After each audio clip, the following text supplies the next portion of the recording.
जी नमस्कार, मैं आशीष पांडे स्वागत करता हूं आप सबका अरुणिका स्टडी में। और आज हम लोग करने वाले हैं करंट अफेयर 11 और 12 जनवरी का, क्योंकि कल क्लास हो नहीं पाई थी और कल मैं ट्रैवल कर रहा था, इसलिए कल क्लास नहीं हो पाई थी। तो आज हम लोग ये क्लास करने वाले हैं। तो चलिए बिना देर किए हुए शुरू करते हैं। और ये लाइव चल रही है क्लास, तो प्लीज़ आप लोग अपने दोस्तों को जरूर शेयर करें। व्यूज़ थोड़ा और आए तो मुझे ज़्यादा मोटिवेशन मिलेगी, क्लास और अच्छे चलेंगे। और भी अलग अलग डिफरेंट डिफरेंट क्लास भी मैं शुरू करने वाला हूँ, स्टैटिक जीके वगैरह भी शुरू करने वाला हूँ, ताकि आपके लिए कंप्लीट पैकेज हो जाए। जो आपका जीए का पोर्शन हो वो कंप्लीट मैं करा सकूं। तो चलिए बिना देर किए हुए शुरू करते हैं। और पहला क्वेश्चन आपके सामने ये है, वो release the book chief ministers diary number 1। किसने मुख्यमंत्री डायरी नंबर 1 पुस्तक की विमोचन किया? ठीक, आपके ऑप्शंस जो हैं वो है रंजन गोगोई, नवीन पटनायक, और प्रमोद सावंत, और नरेंद्र मोदी। ये चार ऑप्शंस हैं आपके सामने, और चार ऑप्शंस में आपको बताना है कि कौन सा सही जवाब है। ठीक, तो इसका जो सही जवाब है वो है रंजन गोगोई। अब रंजन गोगोई हैं कौन? तो रंजन गोगोई जो हैं ये भारत के, इंडिया के इंडिया के सुप्रीम कोर्ट, आप लोग जानते ही होंगे, सुप्रीम कोर्ट। ठीक, और ये सुप्रीम कोर्ट के 46th चीफ जस्टिस थे, चीफ जस्टिस ऑफ इंडिया, जिसको सीजीआई बोला जाता है। ठीक है, तो 46th chief justice Ranjan Gogoi has released a book title chief ministers diary number 1 containing the account of events of first year in office of Assam Chief Minister Himanta Biswas Sarma. ठीक है, तो जो आसाम के एक चीफ मिनिस्टर थे, जो जिनका नाम था हिमंत बिश्वास शर्मा, उनके पहले वर्ष की कार्यालय के बारे में इस किताब में लिखा हुआ है। ठीक है, तो ये इसके बारे में है। तो अभी ये दो बुक के बारे में बात हो गई कि बुक किसने किया, ठीक है, और जो रिलीज किए हैं उनके बारे में। तो इसी के साथ जान लेते हैं कि जो सुप्रीम कोर्ट है, सुप्रीम कोर्ट के अभी अभी कौन है चीफ जस्टिस, सीजीआई कौन है? तो अभी हाल ही में एक क्वेश्चन आया भी था आप सबके सामने कि चीफ जस्टिस से रिलेटेड करंट अफेयर में क्वेश्चन भी आया था, तो उनका नाम मैंने बताया था। वो कौन है? तो डी चंद्र चूड़, चंद्रचूड़। ठीक है, ये इनका नाम है। और ये कौन से हैं? तो ये 50वें चीफ जस्टिस ऑफ इंडिया हैं। ठीक है, इनके जो पिताजी थे वो भारत के longest serving chief justice of India रहे हैं। ठीक, आगे बढ़ते हैं, अगले क्वेश्चन की तरफ आते हैं। अच्छा, एक चीज और बता दीजिए मुझे कि जो चीफ सुप्रीम कोर्ट है ये है कहाँ? तो ये क्या है? तो न्यू दिल्ली में है। ठीक है, न्यू दिल्ली में है। आगे बढ़ते हैं, अगले क्वेश्चन पे आते हैं। और अगला जो क्वेश्चन है वो है, which Indian language will be taught in public schools in Australia? Australia के पब्लिक स्कूलों में कौन सी भारतीय भाषा पढ़ाई जाएगी? ठीक है, कौन सी भारतीय भाषा पढ़ाई जाएगी? तो यहाँ पे आपके चार ऑप्शंस हैं, हिंदी, भोजपुरी, पंजाबी और तमिल। तो ये इसमें से आपको बताना है कि कौन सी भाषा वहाँ पे पढ़ाई जाने वाली है। ठीक, तो अभी रिसेंट न्यूज ये है कि वहां पे ऑस्ट्रेलिया में इसे, यहाँ पे भोजपुरी जो भाषा होती है, जो सॉरी माफ कीजिएगा, पंजाबी जो भाषा है, ये वहां पे पढ़ाई जाने वाली है। और पंजाबी भाषा क्यों पढ़ाया जा रहा है? क्योंकि ऑस्ट्रेलिया में ये फास्टेस्ट ग्रोइंग लैंग्वेज बना है, मतलब ये सबसे तेजी से बढ़ती हुई भाषा, सबसे तेजी से बढ़ती हुई भाषा बन गई है वहां पे। कहाँ पे? तो ऑस्ट्रेलिया में। कहाँ पे? तो ऑस्ट्रेलिया में। ठीक है, इसीलिए अब वहाँ के पब्लिक स्कूल्स में इसे पढ़ाने के लिए एक सरकार द्वारा लागू कर दिया गया है कि ये अब वहाँ पे पढ़ाया जाएगा। ठीक, अब इसके साथ साथ पंजाबी भाषा के बारे में कुछ जान लेते हैं। ये तो है इंडिया में की भाषा, इंडिया में मोस्टली कहाँ बोला जाता है? तो पंजाब में। ठीक, इसके साथ साथ एक चीज और है, ये किस कंट्री का सेकंड लैंग्वेज है? ये बहुत इंपॉर्टेंट क्वेश्चन है कि किस कंट्री का ये सेकंड लैंग्वेज है। तो ये कनाडा का सेकंड लैंग्वेज है। ठीक है, तो कनाडा का ये सेकंड लैंग्वेज है। उसी की तरह आप लोग जान लीजिए कि मॉरिशस में ये भोजपुरी भाषा काफी बोली जाती है। तमिल श्रीलंका में बोली जाती है। ठीक है, श्रीलंका में तमिल बोली जाती है, और हिंदी तो भाई कई सारे देशों में बोली जाती है। इसी के साथ आगे बढ़ते हैं और अगले क्वेश्चन पे हम लोग आते हैं। अगला क्वेश्चन जो है वो है, which country has retained its position as the most favorable passport in the world, allowing visa free entry to 193 global destinations? मतलब यह है कि किस देश को दुनिया में सबसे अनुकूल पासपोर्ट के रूप में अपनी स्थिति बरकरार रखी है, जिससे 143 वैश्विक गंतव्यों में वीजा मुक्त प्रवेश की अनुमति मिलती है। मतलब यह है कि जो पासपोर्ट होता है उसकी भी रैंकिंग होती है, विश्व स्तर पे उसकी रैंकिंग होती है, और रैंकिंग में देखा जाता है कि कौन सबसे अच्छा है, कौन बेस्ट पासपोर्ट की एक रैंकिंग बनती है। और उसमें इस तरीके से होता है कि किसको फ्री में मतलब वीजा नहीं बनवाना पड़ता है, जिनका सबसे ज्यादा मतलब जैसे इंडिया का है, इंडिया को अगर इंडिया में आपको दूसरे देश में कहीं कहीं जाना है तो कुछ ऐसे देश हैं जहां पे आपको वीजा नहीं बनवाना पड़ेगा, बिना वीजा के बस पासपोर्ट दिखा के आप लोग जा सकते हैं। तो ये क्या दर्शाता है कि कितना पावरफुल है आपका पासपोर्ट वैश्विक स्तर पे, ये बताता है। तो उसी तरीके से किस देश के पासपोर्ट का इतना पावर है कि 193 देशों में बिना वीजा के आप लोग उस पासपोर्ट के द्वारा जा सकते हैं। उस देश के लोग जो हैं 193 देशों में बिना वीजा के जा सकते हैं, बस पासपोर्ट के आधार पे। तो ऐसा जो करने वाला है, पिछले 5 साल से जापान जो है वो लगातार इस पोजीशन को बरकरार रखा है, और जापान ही इसमें अव्वल नंबर पे रहा है। किस पे? तो फर्स्ट पोजीशन पे ये रहा है। ठीक है, तो जापान में जो ऐसा है कि ये 193 देशों में ये फ्री में मतलब बिना वीजा फ्री ये जा सकता है। वहीं इंडिया का जो पोजीशन है वो इंडिया का पोजीशन कितना है? तो 50वां। ठीक, अब आते हैं तो ये कुछ और चीज भी जान लेते हैं। ये किसके द्वारा बनाया जाता है? तो ये हेनले पासपोर्ट इंडेक्स बनता है एक। ठीक है, और उसके आधार पे क्या होता है? तो रैंकिंग होती है, उसके आधार पे क्या होता है? रैंकिंग मिलती है। ठीक, तो फर्स्ट तो आप लोग जान लिए, फर्स्ट कौन है? तो फर्स्ट है जापान, पिछले 5 साल से यही है। ठीक है, सेकंड पे कौन है? तो जापान का कितने देशों में जा सकता है? 193। सेकंड पे 2 लोग हैं, सेकंड पे कौन कौन है? तो सिंगापुर है, सिंगापुर, और एक कौन है? तो साउथ कोरिया, साउथ कोरिया है। ठीक है, ये कितने देशों में फ्री वीजा फ्री जा सकते हैं? तो 192।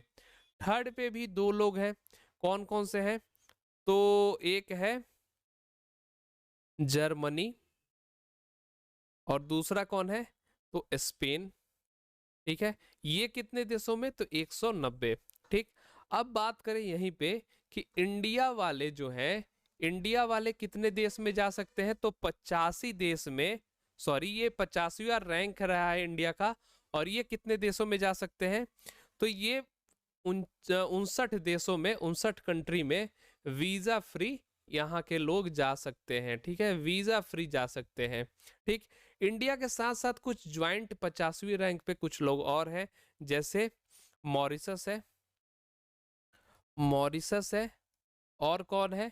मॉरिशस के साथ साथ उज्बेकिस्तान भी है। ठीक है, उज्बेकिस्तान भी इसमें है। वहीं अगर इंडिया की हम लोग बात करें, कहाँ गया भाई? हाँ, इंडिया की जब बात करें तो ये तो 2023 की बात हो गई।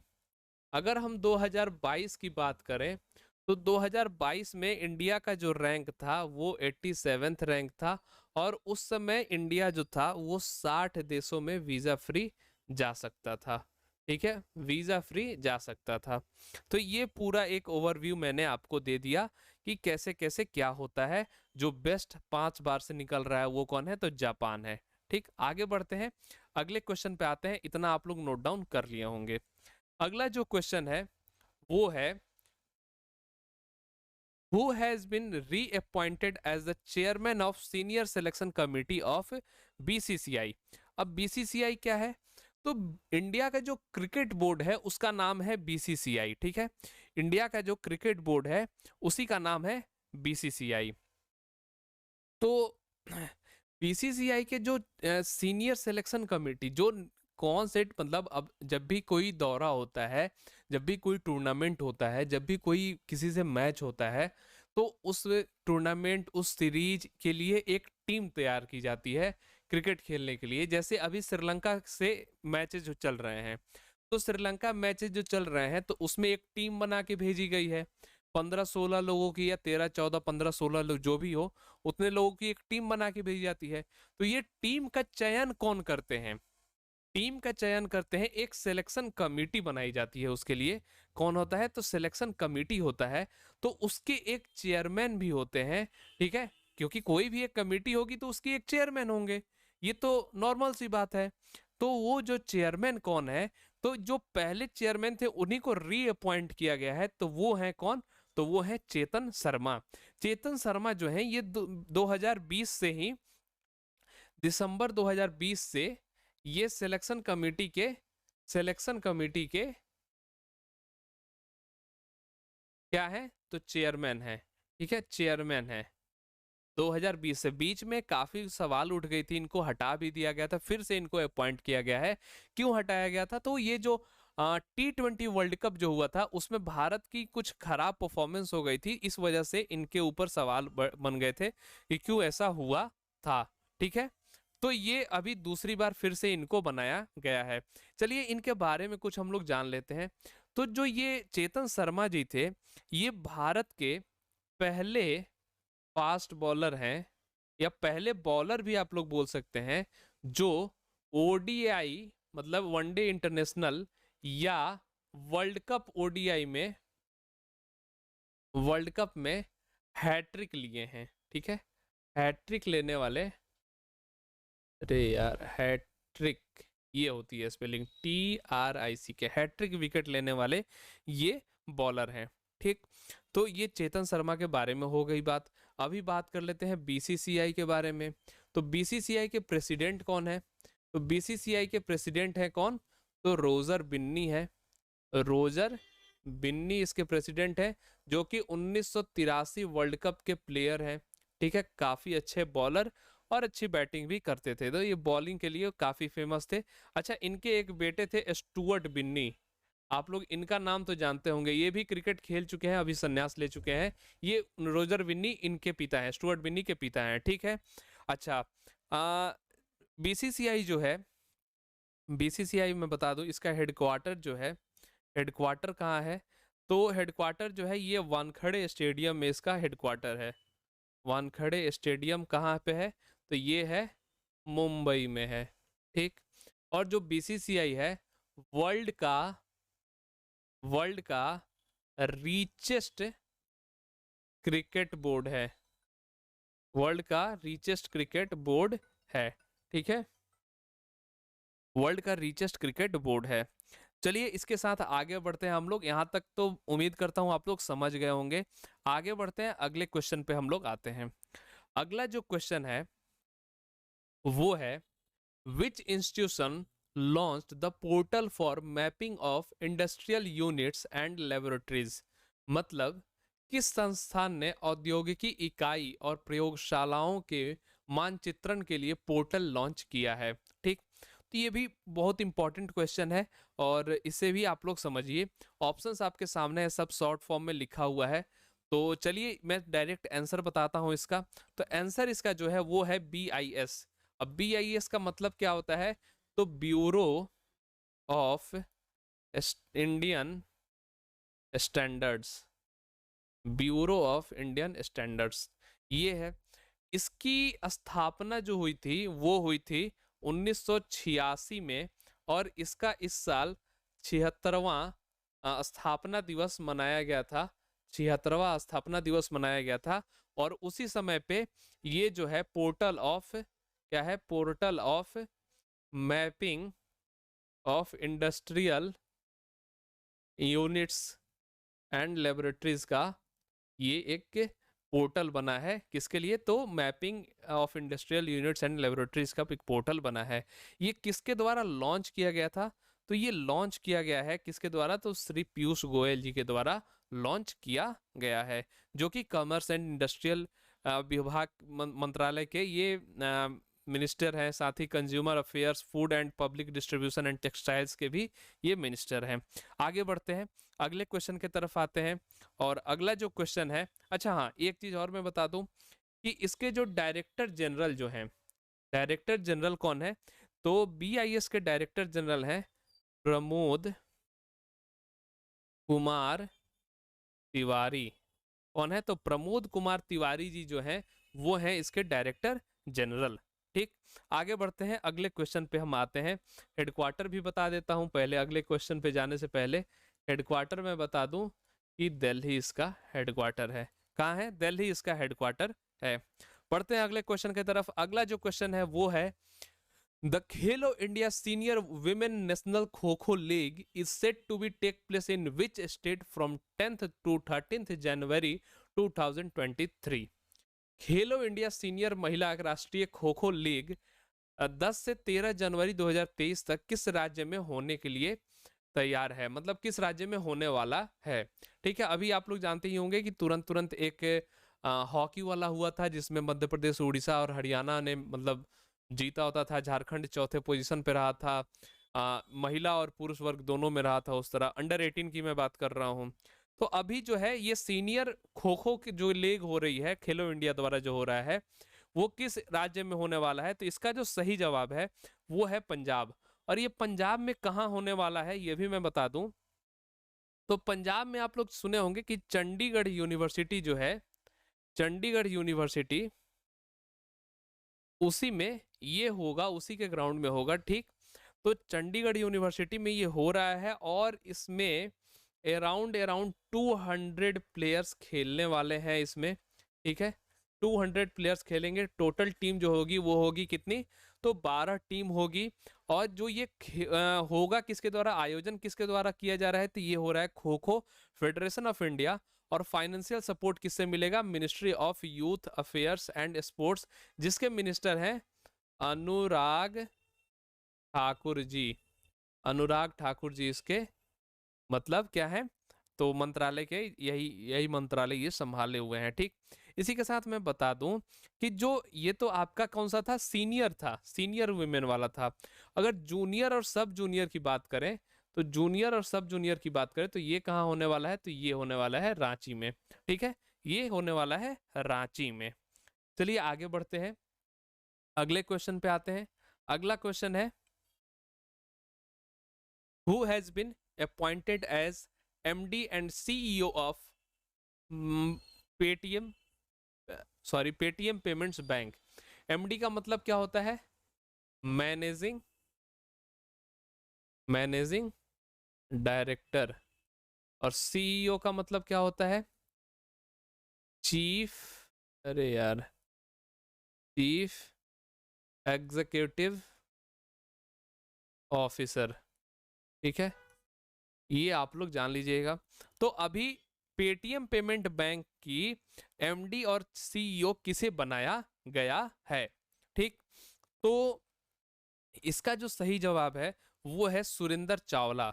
जो ये सुरेंद्र चावला जी हैं इन्हें बनाया गया है CEO और MD किसका, तो पेटीएम पेमेंट्स बैंक का। और ये किसके द्वारा बनाया गया है, तो रिजर्व बैंक ऑफ इंडिया के लिए द्वारा बनाया गया है। कब तक के लिए, तो 3 साल के लिए ये बनवाया गया है। ठीक, अच्छा ये किसको मतलब अभी सक्सीड किए हैं, इसके पहले कौन थे, तो सुरेंद्र चावला के पहले, सुरेंद्र चावला जो हैं इनके पहले जो थे वो थे दीपेंद्र जी। दीपेंद्र, जो आपको ऑप्शन नंबर 2 जो दिख रहा है, दीपेंद्र सिंह जो हैं, दीपेंद्र सिंह राठौर, ये इंटरिम CEO थे। इंटरिम मतलब अंतरिम जो बोलते हैं वो। और उनके पहले जो थे वो थे सतीश कुमार गुप्ता जी, ये थे उसके पहले MD और CEO। वहीं अगर पेटीएम के फाउंडर की बात करें तो वो हैं विजय शेखर शर्मा जी। और पेटीएम जो आया था ये आया था अगस्त 2010 में आया था। चलिए आगे बढ़ते हैं, अगले क्वेश्चन की तरफ आते हैं। और पेटीएम का हेडक्वार्टर अगर आपसे पूछा जाए तो आप लोग बता दीजिएगा कहाँ, तो नोएडा। ठीक है, पेटीएम का हेडक्वार्टर कहाँ है, तो वो है नोएडा में है। चलिए आगे बढ़ते हैं और अगले क्वेश्चन की तरफ आते हैं। अगला क्वेश्चन है आपके सामने, who has developed an unmanned aerial vehicle with the aim of targeting logistic operations on the Himalayan borders। Himalaya सीमा पर रसद संचालन को लक्षित करने के उद्देश्य से मानव रहित हवाई वाहन किसने विकसित किया है? अरे वाह, क्या हिंदी है। तो ये एक तरह का एयरक्राफ्ट बनाया गया है जिसमें मतलब आप बॉम्ब वगैरह भी गिराना चाहे तो आप उससे गिरा सकते हैं, कुछ इसका रेंज है। और ये मतलब कुछ सामान, लॉजिस्टिक का मतलब क्या होता है, कुछ सामान का इधर से उधर करना, उसके लिए ये जनरली एम इसका वही है कि बनाया गया है। और ये किसी इंसान के द्वारा नहीं चलेगा, ये मानव रहित है। मतलब ये मानव किससे नहीं चलेगा, इसमें किसी मानव को बैठाना नहीं है, किसी इंसान को इसमें बैठाना नहीं है। तो इसकी जो डेवलपमेंट है वो है, तो इसका सही जवाब है वो है डीआरडीओ। डीआरडीओ इसका सही जवाब है, ठीक है। तो ये जो है, ये जो आप अभी रिसेंटली आप लोग भी पढ़े होंगे, मैंने बताया था कि नागपुर में इंडियन साइंस कांग्रेस एक का आयोजन हुआ था। 108वीं ये इंडियन साइंस कांग्रेस हुआ था, जो कि पहली बार जो हुआ था वो कहाँ हुआ था, तो वो कलकत्ता में हुआ था, ठीक। तो ये उसी के समय में ये डीआरडीओ द्वारा ये दिखाया गया था वहां पे, ठीक। और डीआरडीओ के बारे में हम लोग बात कर ले तो इसकी जो स्थापना हुई थी 1998 में हुई थी। और इसका जो हेडक्वार्टर है वो है न्यू दिल्ली, ठीक है, न्यू दिल्ली हेडक्वार्टर है। और इसके जो हेड हैं वो कौन है, तो उनका नाम है doctor Sameer V Kamath, doctor Sameer V Kamath, ठीक। वहीं बीआरओ की बात करें तो इसका भी हेडक्वार्टर जो है वो है न्यू दिल्ली, ठीक।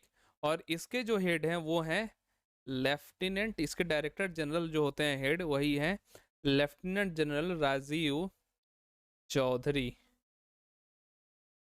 Lieutenant general Rajiv Chaudhary. इसरो की बात करें तो इसका जो हेडक्वार्टर कहाँ है, तो बेंगलोर है, बेंगलोर। स्पेलिंग मिस्टेक हो जाती है मुझसे, बेंगलोर है। और इसके जो हेड हैं ये हैं एस सोमनाथ, एस सोमनाथ। इसके पहले कौन थे, इसके पहले थे के शिवान, के शिवान थे, ठीक है। तो ये मैं बता दिया इसके बारे में। अब आगे बढ़ते हैं, अगले क्वेश्चन पे हम लोग आते हैं। और अगला जो क्वेश्चन है वो है, which Indian public sector bank received RBI approval to hold special rupee vostro accounts of three banks from Sri Lanka. अच्छा, किस भारतीय सार्वजनिक क्षेत्र के बैंक को श्रीलंका से 3 बैंकों के विशेष रुपया वस्त्रों खाते रखने के लिए आरबीआई की मंजूरी मिली है? इसका मतलब आप लोग समझ रहे हैं। जैसे क्या हुआ है, श्रीलंका में इकोनॉमिक क्राइसिस चल रही है।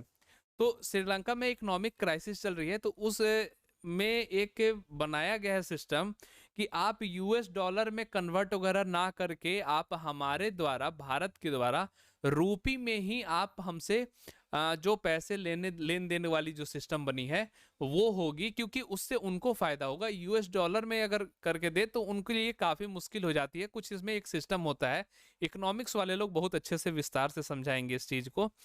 तो इसमें इस तरीके का कुछ सिस्टम बनाई गई है जो भारतीय रूपी में ही आपको पैसे की लेन देन करनी है।